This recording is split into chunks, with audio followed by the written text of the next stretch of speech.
மாகாண சபை தேர்தலை உடனடியாக நடத்துமாறு அரசாங்கத்திற்கு ரா சாணக்கியன் கோரிக்கை.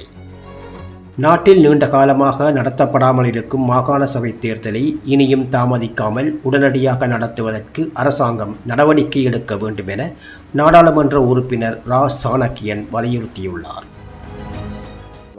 கருத்து வெளியிடுவதற்கான பிரதான காரணம் மாகாண சபை தேர்தல் சட்டம் சம்பந்தமாக மாகாண சபை தெரிவுக்குழுவினுடைய பாராளுமன்ற தெரிவுக்குழுவினுடைய நடக்கும் விடயங்கள் மக்கள் மயப்படுத்த வேண்டும் என்றதுக்காகத்தான் நாங்கள் இந்த சந்திப்பை ஏற்பாடு செய்திருக்கிறோம். அந்த வகையில் என்னுடன் எங்களுடைய ஐக்கிய மக்கள் சக்தியினுடைய செயலாளர் நாயகம் ரஞ்சித் மத்தும் பண்டார் அவர்களும், ஸ்ரீலங்கா முஸ்லீம் காங்கிரசினுடைய செயலாளர் நாயகம் நிசாம் காரியப்பர் அவர்களும், அத்தோடு எங்களுடைய குழுவினுடைய இன்னொரு உறுப்பினர் தமிழ் முற்போக்கு கூட்டணியுடைய தலைவர் மனோ கணேசன் அவர்கள் இன்னும் சில நேரத்தில் வருகை தர இருக்கின்றார்.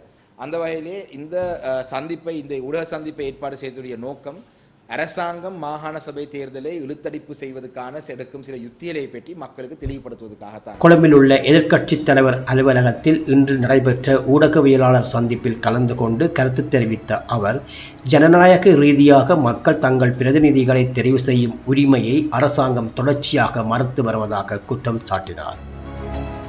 மாகாண சபைகளின் அதிகாரங்கள் மக்கள் பிரதிநிதிகளிடம் இன்றி அதிகாரிகளின் பிடியில் இருப்பதை சுட்டிக்காட்டிய அவர், இது மாகாணங்களின் இயல்பான நிர்வாக செயற்பாடுகளை பாதிப்பதாக தெரிவித்தார். அத்துடன் தற்போதைய அரசாங்கம் முன்னெடுத்து வரும் சில புதிய நியமனங்கள் தொடர்பிலும் அவர் இதன்போது கடுமையான சந்தேகத்தை வெளியிட்டார்.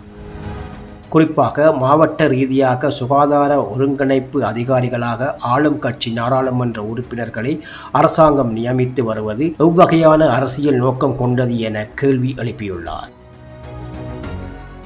மக்களின் அடிப்படை தேவைகளுடன் தொடர்புடைய சுகாதாரத்துறையை அரசியல் மயப்படுத்துவதை விடுத்து முறையான தேர்தலை நடாத்தி மக்கள் ஆட்சியை உறுதிப்படுத்துமாறும் அவர் அரசாங்கத்திடம் கேட்டுக்கொண்டார்.